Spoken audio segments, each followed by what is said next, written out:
Capítulo 2: A teoria do carro novo e o momento. Tá vendo que não vai dar?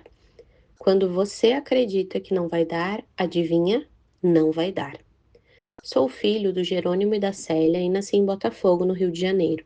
Meu pai foi taxista e minha mãe datilógrafa. Dormi num colchonete até meus 26 anos. Em breve, você vai entender por que minha origem é relevante para ter uma produtividade nível A e para preencher todos os elementos essenciais da felicidade sobre os quais falei na introdução deste livro. Cresci ouvindo meu pai dizer que eu seria médico ou advogado. Provavelmente porque essas eram as profissões que ele, como meu pai, via serem bem-sucedidas. O fato é que chegou o momento do vestibular e eu não gostava de sangue, então acabei me tornando advogado. Por causa de três acontecimentos marcantes na minha vida, que posso lhe contar em um outro momento, resolvi que prestaria concurso público. Depois de alguns meses de estudo, fui aprovado e me tornei um advogado da União. Bom, parecia que tudo teria um final feliz. Saí da classe C para a classe A da noite para o dia e passei a ter um emprego seguro, muito bem remunerado, um emprego para o resto da minha vida. Eu só não contava que a felicidade daquele momento não fosse durar para sempre. A teoria do carro novo. Deixe-me dar uma pausa aqui na história para falar sobre a teoria do carro novo e porque ela vai ajudar você a compreender diversos momentos da vida em que tudo deveria parecer perfeito, mas na prática tem-se a sensação de que ainda falta algo. Dentro da nossa realidade, naquele momento da minha vida, o primeiro carro legal que eu e a Patty, minha mulher, conseguimos comprar foi uma SUV, um utilitário esportivo. Acontece que depois de 2 semanas, Patty e eu entramos no carro e ela vira-se para mim e diz: Nossa, esse carro parece o nosso carro antigo. Na verdade, ela se referia a um carro popular, com um valor financeiro muito menor.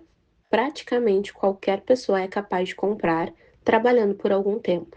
Ou seja, nossa SUV, que era o melhor e mais caro automóvel que tínhamos conseguido comprar até aquele momento, havia muito pouco tempo depois transformado-se, digamos, em um carro popular para nós. O mais incrível é que quase tudo na vida vira o carro novo. Automóvel, emprego, apartamento novo, aumento salarial, promoção no trabalho, namorada ou namorado novo, tudo, absolutamente tudo, depois de um tempo, vira o carro popular. Bom, agora que você já entendeu a teoria que expliquei, o que aconteceu na prática é que o meu emprego público, em que eu tinha segurança, sofria pouca pressão profissional e recebia um salário classe A, havia se transformado no meu carro popular. E a cada dia que passava, eu percebia que não estava construindo histórias das quais sentiria orgulho de contar lá na frente. Meu novo momento social e as conquistas que meu novo salário havia trazido não eram suficientes para superar a falta de desafio e a falta de entusiasmo com o meu trabalho. Talvez você esteja se perguntando: tá certo, Jerônimo, mas se tudo vira meu carro popular, qual é a solução para uma vida feliz? Essa é, aliás, uma excelente pergunta, a qual vou responder mais adiante. Por ora, só preciso que você entenda a teoria do carro novo e que saiba que ela me acertou em cheio. Já no primeiro ano, como servidor público, eu procurava formas de viver pela minha paixão. O momento, tá vendo que não vai dar? Confesso que na escola não fui um exímio leitor de livros, muito pelo contrário. Só me lembro de ter lido O Menino do Dedo Verde, de Maurice Druon, o que só sei o nome do autor porque acabei de pesquisar no Google exatamente agora enquanto escrevi esse trecho do livro. Não que eu me orgulhe disso, mas é a pura verdade. O tempo passou, até que li o primeiro livro que de fato chamou minha atenção, que me tocou e mudou minha forma de ver o mundo, acendendo em mim de modo indescritível a vontade por empreender. Trata-se do livro Pai Rico, Pai Pobre, de Robert Kiyosaki, que, como um marco na minha vida, me fez tomar a decisão de me tornar empreendedor, embora eu tenha uma concepção diferente de empreendedorismo da que tradicionalmente é usada. E só para ter certeza de que estamos falando a mesma língua, é importante que você saiba que eu considero empreender sinônimo de remunerar sua paixão. Então, para mim, empreendedor é todo aquele que, de uma forma ou de outra, consegue remunerar a própria paixão, seja como dono de um negócio, seja trabalhando para alguém. Eu precisava empreender e, como advogado da União, me sentia o oposto de tudo que eu queria fazer na minha vida. Havia muito conforto financeiro, mas pouca ou até mesmo nenhuma realização pessoal. Agora você já entendeu a minha situação. Meu emprego público com salário acima da média brasileira tinha virado meu carro novo, mas eu não estava feliz, não estava construindo histórias de que me orgulharia de contar lá na frente. Aqui preciso fazer um alerta. Pode ser que sua história não tenha nenhuma relação com a minha, pode até ser que seu objetivo seja passar num concurso público em vez de pedir exoneração de um, como eu fiz, mas o importante é compreender que de um jeito ou de outro somos muito parecidos. Isso porque, se você está lendo este livro, com certeza quer aprender a realizar mais em menos tempo e ter mais felicidade. Quer aprender como vencer a procrastinação para fazer de modo consistente aquilo que sabe que tem que ser feito, ou mesmo quer descobrir como produzir melhor somente para fazer o que você já faz, porém em menos tempo e com mais equilíbrio da vida. O tempo foi passando e a cada ano que eu acreditava que seria o último no emprego público, eu era consumido pelo monstro do dia a dia, nada mudava, a confiança foi acabando e a ansiedade aumentando substancialmente. Só para você ter uma ideia, cheguei a tomar remédio ansiolítico tarja preta por mais de um ano. Naquela época, meus filhos gêmeos, João e Carol, já tinham nascido e meu sentimento de responsabilidade tinha ficado ainda maior. Se já era difícil abandonar um emprego público concursado sendo solteiro, imagina casado e tendo dois filhos. Mas tudo bem. Quando chegava o fim do ano, minhas esperanças eram renovadas, tanto que tentei de várias maneiras sair do serviço público. Tentei ser jogador de pôquer profissional, fundei uma rádio online para narrar os jogos do Botafogo, abri uma locadora de filmes com a Pathy, gerenciei um site de direito e tomei várias outras ações para sair daquele emprego. Contudo, naquela época eu não tinha o método certo de produtividade. Saía fazendo as tarefas de maneira aleatória ou, no máximo, criava uma lista de atividades com prioridades para o dia. Hoje, olhando para trás, concluo que não ter um método adequado de produtividade ou não usar nenhum foi um dos meus maiores erros. O que acontecia na prática é que quase todos os projetos até davam certo no início. Eu começava bem, vinha a sensação que tinha encontrado a forma de viver que eu sempre quis, porém, quando começava a ter os primeiros resultados, o que vinha em seguida era uma continuidade de me manter como advogado da União, devido aos erros, seguindo uma segunda atividade ficava pesado demais. Começava a parecer que tudo que eu tinha para fazer não ia caber no meu dia. Trabalhava cada vez mais horas, e quanto mais eu trabalhava, mais surgiam coisas para fazer, e quanto mais tarefas apareciam, mais cansada eu ficava e menos produzia. Até que sempre chegava o mesmo momento em que eu dizia para a Pathy: Está vendo que não vai dar? Estava me referindo ao volume de tarefas que tinha de fazer e que, com a baixa qualidade da minha produtividade sem método certo, ficava a sensação de que mais uma vez não daria para fazer a transição de servidor público para a minha vida de empreendedor. Não sei quanto você está atento a isso, mas quando a gente pensa que não vai dar, adivinha? Não dá mesmo. E era exatamente o que acontecia comigo. Eu dizia que não conseguiria deixar aquela vida para construir histórias verdadeiramente incríveis. Eu me desesperava, produzia menos ainda, até que abandonava a segunda atividade e voltava para o martírio do meu dia a dia, que era o modo como me referia ao trabalho como servidor público. E lá estava eu, de novo, esperando chegar a nova fábula da virada do ano. Em situações normais, descartando doenças e outras causas externas imprevisíveis, existem duas únicas razões específicas para que uma pessoa não consiga realizar 100% de tudo aquilo que ela quer para a vida. E entre essas pessoas, me incluo e incluo você também.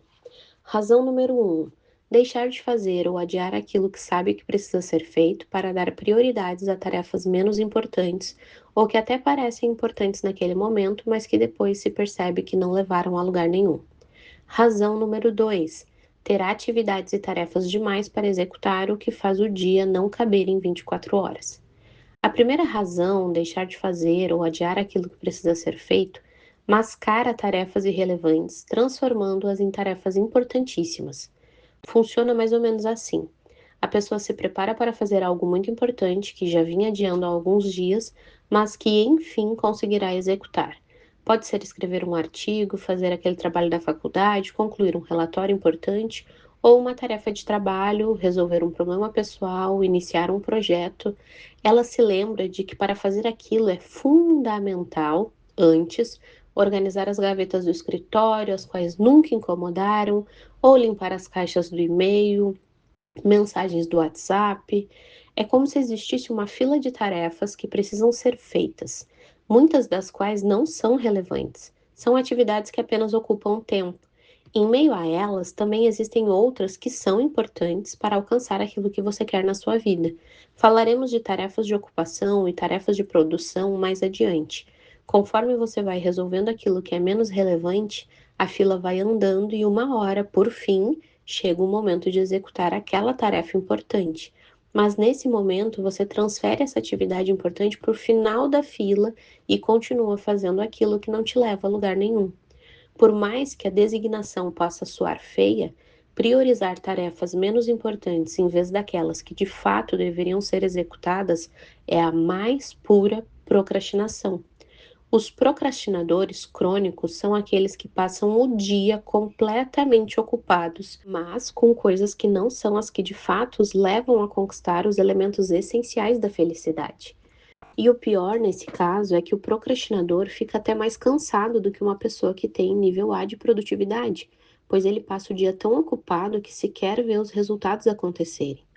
Antes que você se sinta culpado por não ter atingido a potencialidade máxima dos quatro elementos essenciais da felicidade, por não ter ainda a realização pessoal, profissional, financeira e o equilíbrio, permita-me explicar que a culpa não é sua. Bom, pelo menos não era, até você ter acesso ao que vou lhe mostrar neste livro. Existem duas causas principais que impedem você de ter um nível A de concentração e foco para realizar dia após dia, sem procrastinar, aquilo que sabe que tem de ser feito. A primeira causa para o ser humano ter dificuldade clara de focar e manter a concentração, abrindo mão do que não deveria ser feito para conquistar algo relevante, pode ser encontrada na genética. Um estudo publicado no jornal Psychological Science identificou um possível gene da procrastinação. O fato é que nossos ancestrais não tinham o hábito de planejar o futuro e acabavam tendo de tomar frequentes decisões em razão do momento, inclusive por sua sobrevivência. Nossos ancestrais, por exemplo, saíam para buscar alimento, mas durante o percurso surgiu um predador. Então eles tinham de abandonar o plano maior da caça e se concentrar ali no presente, naquilo que se apresentava bem à frente deles. Não temos predadores reais na nossa rotina diária da vida moderna, mas a quantidade de distração que surge, como propagandas, redes sociais, notificações de e-mail ou de WhatsApp e um monte de outras informações, acaba deflagrando o mesmo comportamento pré-histórico, ou seja, deixamos o objetivo principal do dia para nos concentrar naquilo que acabou de pular à nossa frente. A segunda causa da procrastinação e da não realização é que ficar concentrado por muito tempo numa atividade é uma das funções executivas do sistema nervoso central mais difíceis de ser mantida, ou seja, juntando a tendência genética com a dificuldade natural de se manter concentrado, o resultado final é a dispersão crônica.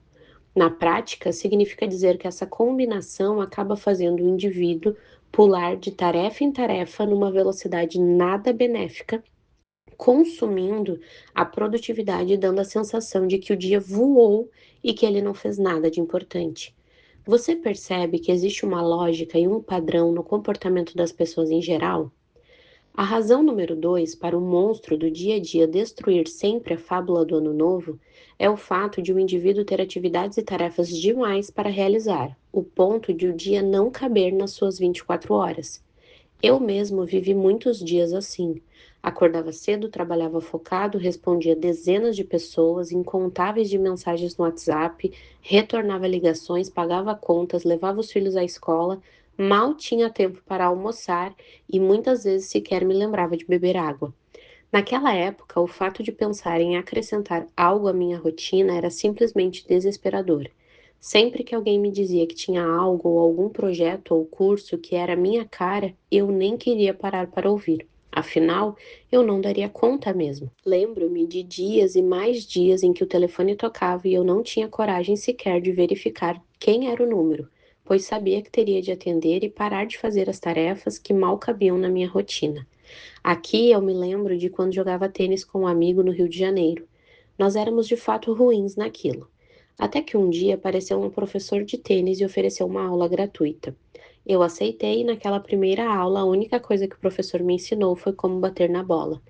Eu precisava olhar para a bola, apontar para ela com a mão que estava livre, bater na bola com a raquete no momento em que ela chegasse na altura da minha cintura e depois completar o movimento com a raquete até o ombro oposto. Aquilo foi tudo que eu aprendi naquele dia, mas foi o suficiente para ganhar do meu amigo na partida seguinte sem a menor dificuldade. A diferença entre nós dois é que eu tinha um método de como bater melhor na bola.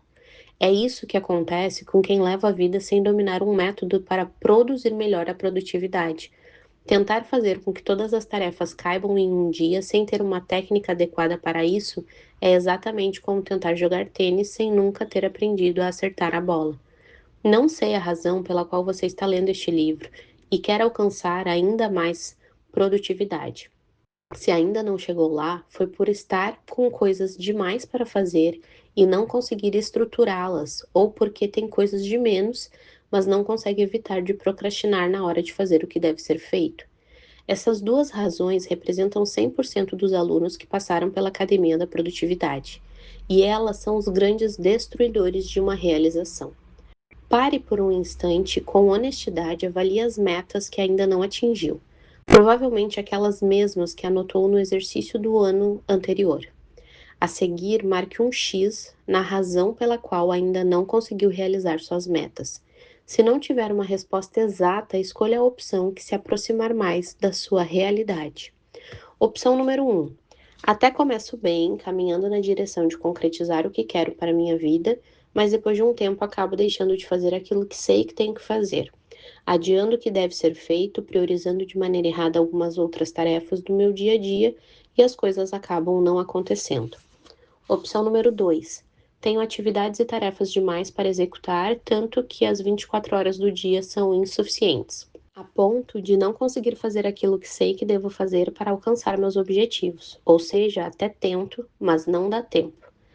Opção número 3. As duas razões acima contribuem de modo direto para eu não ter exatamente agora o que eu gostaria para a minha vida. É claro que existem técnicas para treinar sua mente e seus hábitos, para driblar as tendências naturais de procrastinar, o que deveria ter sido feito, bem como de gerenciar as tarefas que parece que vão engolir você, para finalmente ter um nível A de produtividade. Vamos entrar nesses detalhes a partir do próximo capítulo.